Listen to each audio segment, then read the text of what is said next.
মধ্যপ্রাচ্যে চলমান সংঘাতের জেরে জ্বালানি সংকট ও অর্থনৈতিক চাপ মোকাবিলায় কঠোর সংকোচনমূলক নীতি গ্রহণ করেছে পাকিস্তান। পরিস্থিতি সামাল দিতে দেশব্যাপী স্মার্ট লকডাউন জারির পরিকল্পনা চূড়ান্ত করেছে দেশটির ফেডারেল সরকার।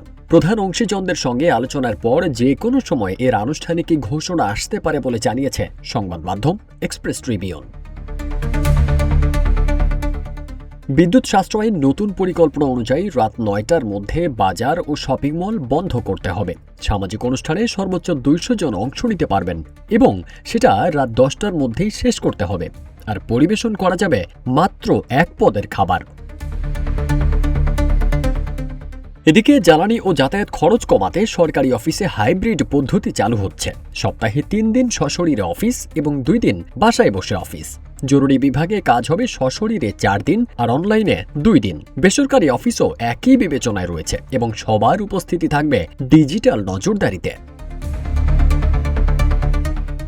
সরকারি যানবাহনেও আরোপিত হয়েছে কড়াকড়ি। নিয়ম ভাঙলে জ্বালানি বা গাড়ি পর্যন্ত বাজেয়াপ্ত হতে পারে। অফিসে সকাল 10টার আগে এসি ব্যবহার নিষিদ্ধ। আগামী 60 দিনের মধ্যে 50% সরকারি ভবন সোলারে রূপান্তরের লক্ষ্য নির্ধারণ করা হয়েছে। অন্যদিকে অর্থনৈতিক ভারসাম্য ঠিক রাখতে কমানো হচ্ছে সরকারি কর্মচারীদের বিদ্যুৎ ও জ্বালানি ভাতা। পাশাপাশি সম্পত্তি ও যানবাহন লেনদেনের ক্ষেত্রে কর এবং টোল ট্যাক্স বৃদ্ধির পরিকল্পনাও রয়েছে। তবে সাধারণ মানুষকে উৎসাহিত করতে গণপরিবহনের ভাড়া কমানোর প্রস্তাব দেওয়া হয়েছে। আন্তর্জাতিক বাজারে অপরিশোধিত তেলের দাম ব্যারেল প্রতি $100 ছাড়িয়ে যাওয়ায় এই চরম সিদ্ধান্ত নিতে বাধ্য হচ্ছে পাকিস্তান। চলতি মাসে দেশটিতে প্রতি লিটার পেট্রোল ৩২১ রুপি এবং ডিজেল ৩৩৫ রুপি ছাড়িয়েছে। বৈদেশিক তেলের ওপর অতি নির্ভরশীলতা দেশটির বৈদেশিক মুদ্রার রিজার্ভের ওপর প্রচণ্ড চাপ সৃষ্টি করছে।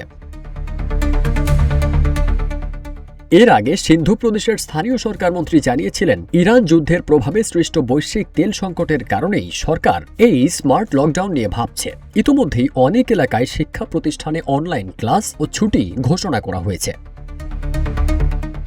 ফারদিন সানি, রূপালী বাংলাদেশ।